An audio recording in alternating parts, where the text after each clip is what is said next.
Okay, ladies, I am going to attempt to finish this in one video. If I cannot, because of things going on in my home and people that have to be places, it might be split into two, but I'm going to give it a whirl.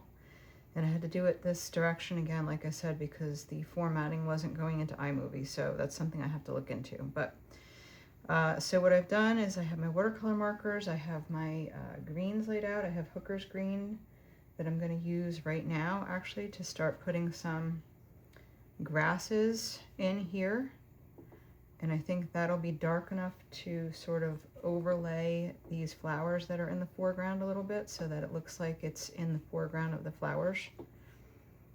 And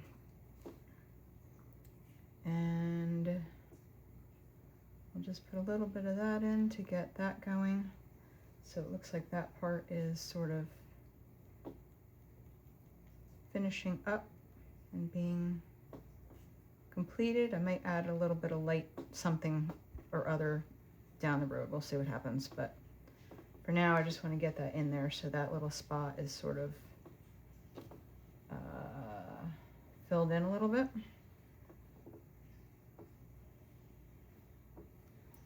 It's so rainy and gross outside, so it's nice to be inside doing watercolor because there's not much else to be doing outside, that's for sure. So we have that little spot filled in. I'm going to do, I know we talked about a little delphinium leaf the other day, but I didn't really show it to you. So I'm going to give you a quick little, so we're going to put a little bit of connective greenery in here to make it look like the stem is going up between these flowers, because that is actually how it grows. So we'll just give it a little bit of that so you can see that a little bit. And then each flower obviously is going to have its own little stem. And it doesn't have to be super solid. Where this whole painting is a little watery, a little light. So I don't want to go completely solid lines. I'm sort of doing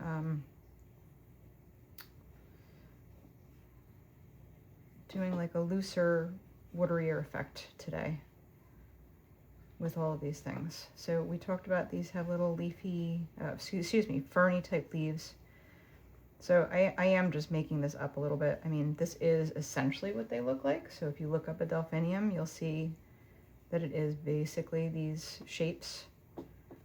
It's not exactly these shapes, but it is very, very similar. So it definitely works.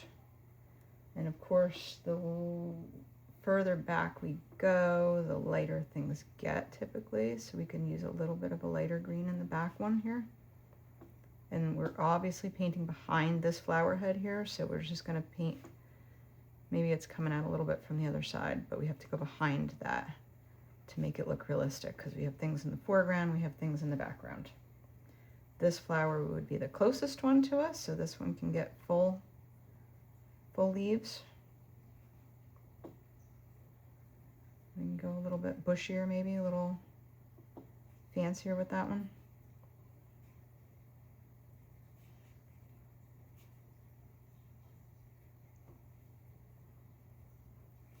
And again, we're leaving a lot of white space in this because we want this to be an airier painting, not completely filled in all the way, and not, we want a lot of white and a lot of air between them. So we can do as many or as few leaves as we want to here. I think I'm just going to leave it at that for now. We do have a little space back here that I think maybe should have something. So I'm going to do, I think, a little bit of blue green. So I'm going to add a little bit of cobalt to my hookers just to blue it up a tiny bit. Not blow it up, but blue it up. Just the tiniest bit, just to change the colors a little bit so that we're not painting all the same colors. And I'm just going to go ahead and put some grassy looking things back here so it looks like there's just, the garden continues beyond all of that. And this grass would be in the foreground, so if we're going to cross section any of these, that would have to leave space for those grasses to be in the foreground.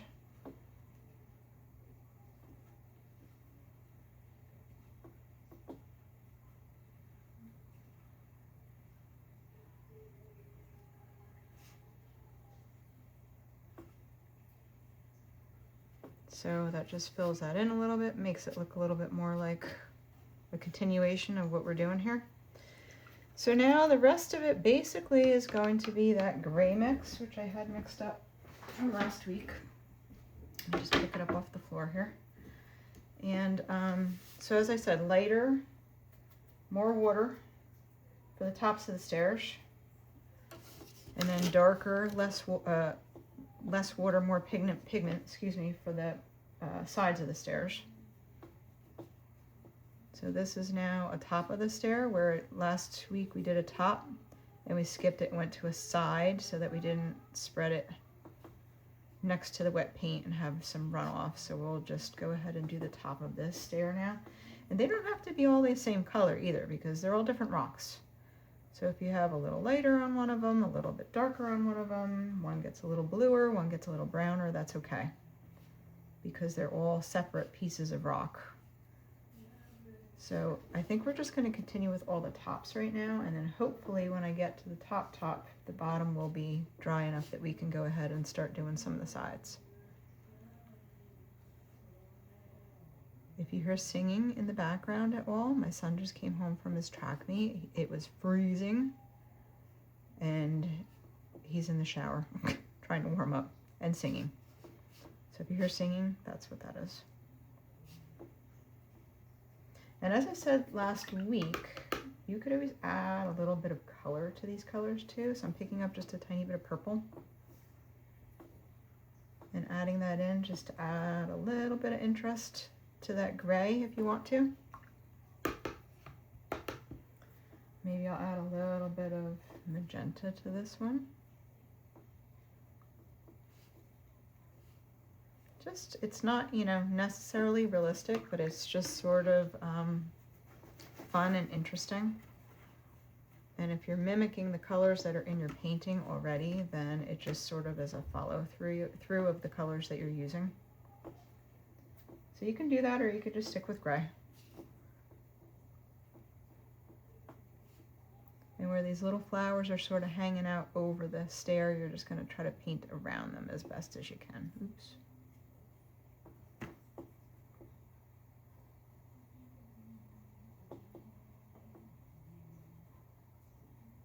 So just poke that paint in around where those areas are.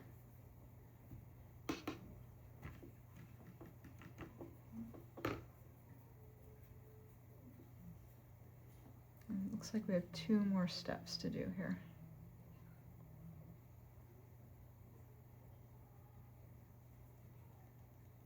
Love my number 8 long round. It's so versatile.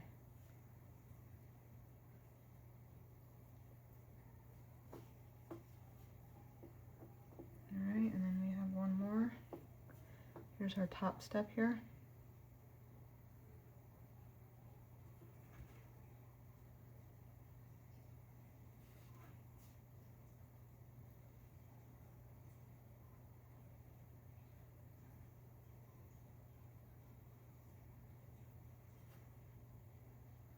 And this one has a little bit of dirt in between them, I'm imagining, so I left a little bit of room to do a little bit of brownish dirt color when that dries. So this is still wet, so you know what I'm going to do? I'm going to actually mix up a little bit of a brown to go on our path up here.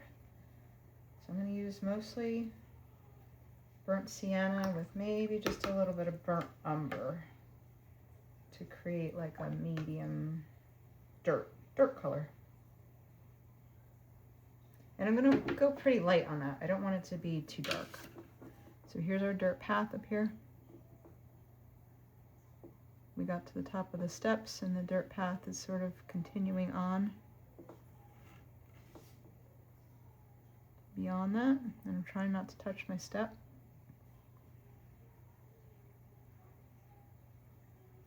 So there's our dirt path. And then I can use that same color, where did I put it? And do a little bit of dirt in here if I want to.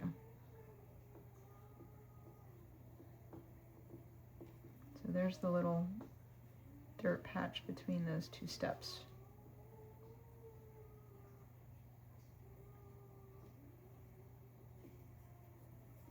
All right, and Oh, this one has a little bit of dirt too. I forgot. Let's do a little bit of there. There's a little bit of dirt right here.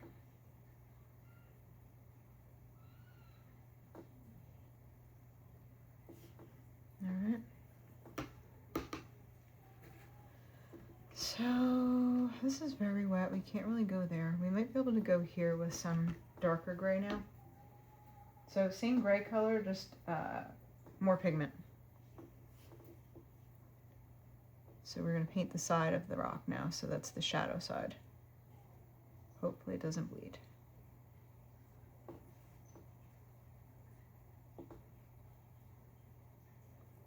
And any and all of this you can do with markers, as we discussed in class and on the previous video, I believe.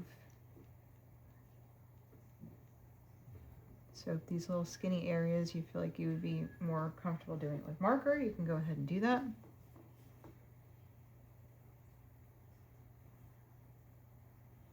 Oops.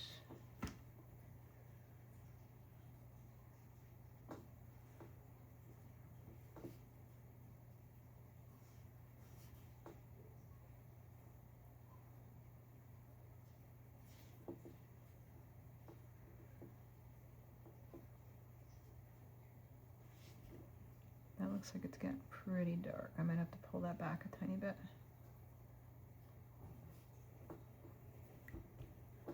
Just by soaking up a little bit of that paint. I don't want one rock to get so much darker than the rest of them. Okay. And then I have this little skinny edge of this one up here, where between the stone and the dirt. And this is a little bit of perspective too. As you get further away, things look smaller. So it might be a smaller rock to begin with, but it's also further away, so it needs to be in proportion. Otherwise it wouldn't really make a lot of sense. And that's bleeding into my dirt a little bit. Arg. I should have waited. Oh well, that's all right. We'll go back and solidify that a little bit. This one's very wet, so we're going to wait on that one. We could do the bottom of this one though, however. This was the first step that we did in class the other day. So we can go ahead and do that one. And we're going to just paint between these little blades of grass as best as we can, just to sort of, because the grass is in the foreground of that. And I didn't really have the bottom of the step delineated, so I'm just sort of making that up as I go along. Just making a line here.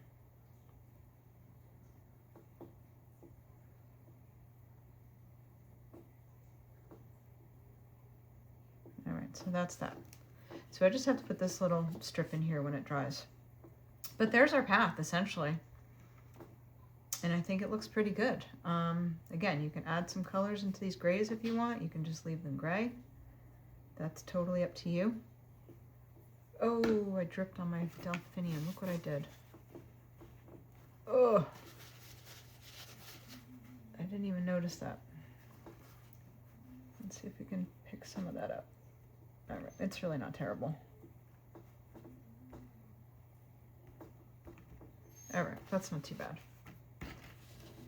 So that's pretty much the end of the painting, aside from that little strip right there, which I'll finish when it dries. That's it. And if you wanted to add anything more at this point, you could go ahead and do it. You could add some more stuff in here, tuck it in, tuck it in. You could add a little bit of dirt at the bottom. Maybe we could do a little bit of that really quick. Hopefully it won't bleed into the step. Maybe I'll just add a little bit of dirt to the bottom.